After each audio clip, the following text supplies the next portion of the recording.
ఈ ఏడాది వాతావరణ పరిస్థితులు అనుకూలంగా ఉండటంతో పూత బాగానే వచ్చింది.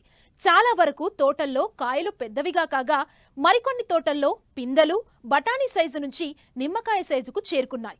ఈ దశలో మామిడి రైతు యాజమాన్య సస్యరక్షణ విషయంలో అత్యంత మెలకువగా వ్యవహరించాలంటూ వివరాలు తెలియజేస్తున్నారు మంచిర్యాల జిల్లా బెల్లంపల్లి కృషి విజ్ఞాన కేంద్రం శాస్త్రవేత్తలు.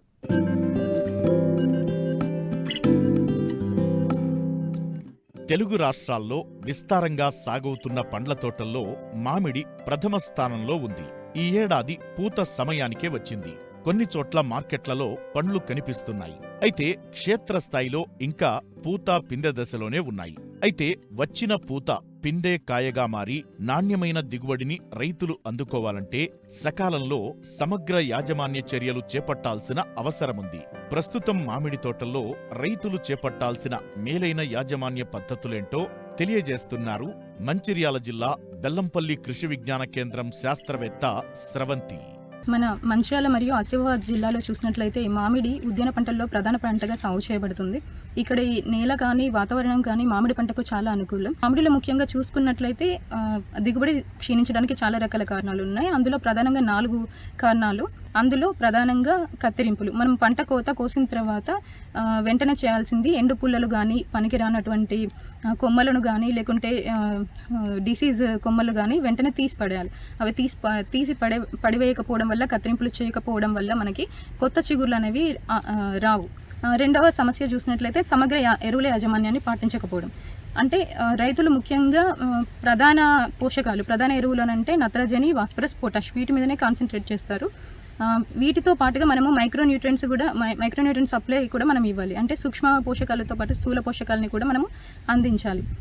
అంతేకాకుండా రసాయనిక ఎరువులతో పాటు మనము ఈ జనుము, జీలుగ వంటి ఎరువుల్ని కూడా 10 కిలోలు ఎకరానికి మనము దున్నుకున్నట్లయితే మనకు దిగుబడి ఎక్కువ రావడానికి అవకాశం ఉంటుంది. ఎరువులు ఏ విధంగా ఇవ్వాలి అని చూసుకున్నట్లయితే ఒక సంవత్సరం మొక్కకైతే మనము నత్రజని, భాస్వరం, పొటాషు 100 గ్రాముల చొప్పున, మరియు వీటితో పాటు జనుము, జీలుగా మనకు ఎకరానికి 10 కిలోల వరకు ఇచ్చుకోవాలి. నీటి తడుల్లో ముఖ్యంగా మనము గమనించాల్సింది ఏంటంటే పూతకు ముందు నెల రోజులు కానీ 2 నెలలు కానీ 1 నెల కానీ 2 నెలల ముందు కానీ మనము నీటి తడుల్ని ఆపివేయాలి.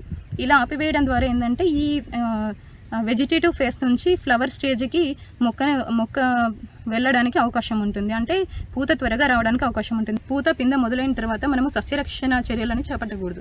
మెయిన్గా పూత సమయంలో ఎందుకు చేపట్టకూడదు అంటే ఆ టైంలో పాలినేషన్ జరుగుతూ ఉంటుంది. హనీ బీస్ కూడా డిస్టర్బ్ అవుతాయి. సో ఆ టైంలో మనము ఈ సస్యరక్షణ చర్యలు అంటే పిచికారీలకు వెళ్ళకూడదు. ముందే మనం పిచికారీ చేసుకోవాలి. అంటే అక్టోబర్ మరియు నవంబర్లోనే మనము మైక్రోన్యూట్రియంట్ స్ప్రే కానీ ఇతర పెస్టిసైడ్స్ కానీ స్ప్రే చేసుకోవాలి.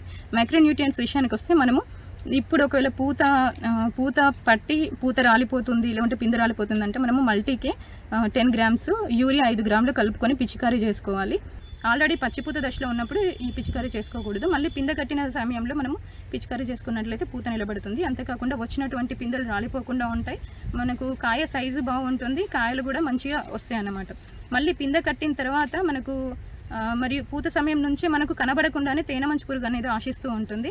ఈ తేనెమంచు పురుగు నివారణకు మనం ముందే అక్టోబర్, నవంబర్ మాసంలోనే మనం పిచికారీ చేసుకోవాలి. లేదా మనకు పూత సమయంలో కనిపించినట్లయితే ఆ టైంలో మనం పిచికారీకి వెళ్ళకుండా ఈ పిందె బఠానీ గింజ సైజులో ఉన్నప్పుడు మనము dimethoate 2 ml per litre of water మనం స్ప్రే చేసుకున్నట్లయితే కంట్రోల్లో ఉంటుంది. ఈ తేనెమంచు పురుగు రావడం వల్ల మనకు ఆకుల మీద మసిమంగు కూడా ఏర్పడుతుంది. దానికి గంజి ద్రవాన్ని మనం పిచికారీ చేసుకున్నట్లయితే అది కూడా కంట్రోల్ అవుతుంది. అదేవిధంగా ముఖ్యంగా ఈ పూలు మరియు పిందె సమయంలో మనకు పిండి నల్లి ఎక్కువగా అనిపిస్తుంటుంది.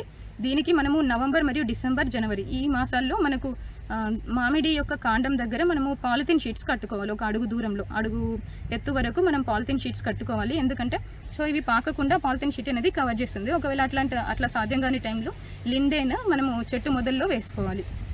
ఈ విధంగా జాగ్రత్తలు తీసుకోవడం వల్ల పిండి నల్లి కూడా నివారించవచ్చు. సో ఎరువుల యాజమాన్యం మరియు నీటి యాజమాన్యంలో ఈ విధంగా మనం జాగ్రత్తలు తీసుకోవాలి.